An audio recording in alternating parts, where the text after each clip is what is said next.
შენიც რა თქმა სხვადასხვაობოზე და პატიოსანი ერთმანეთის გა. დაიწყო ისე თავისი ბრძნული აზრების გამოფრქვევა, თქვი აპარიტი. 1000 ყლეზეა გადამხდარი ეს გამოთქვა ხო გაგიგია. მაგ ყლეზეა ნათქვამი თუ ყლეზი არის. რა მნიშვნელობა აქვს მაგას? მოგიყვები თუ გინდა. პატიოსანია გადამხდარი და ბოზი არის წამოწმული, შიო მეტი განსხვავება რა. რას არ მეიფიქრებ ხოლმე 10 დებილი ვერ მეიფიქრებს ერთად.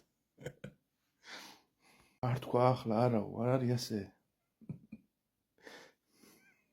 რას არ მევიფიქრებ. რაცა სიმართლის მარცვალი დევს მაგას, შენ კიდე გეცოდინე მაგრამ რაღაცეები მოგვიყევი რაღაცეები გეცოდინე. რა ვიცი ახლა კი დამცინოდი და ახლა და გაინტერესა, აი მოგიყვები რაღაცეებს კიდე. მანამდე თქვენ კაბო მიწერეთ. თუ საინტერესო ამბები გაინტერესებთ. გამეიწერეთ, ეს მთლად გიჟი არ არის. ჭკვიანურს ამბობს ხანდახან რაღაცეებს. ეს ვიდეო თუა 1000 ნახვაზე კიდე დავდებ ერთ საინტერესო ვიდეოს. მანამდე გამომიწერეთ.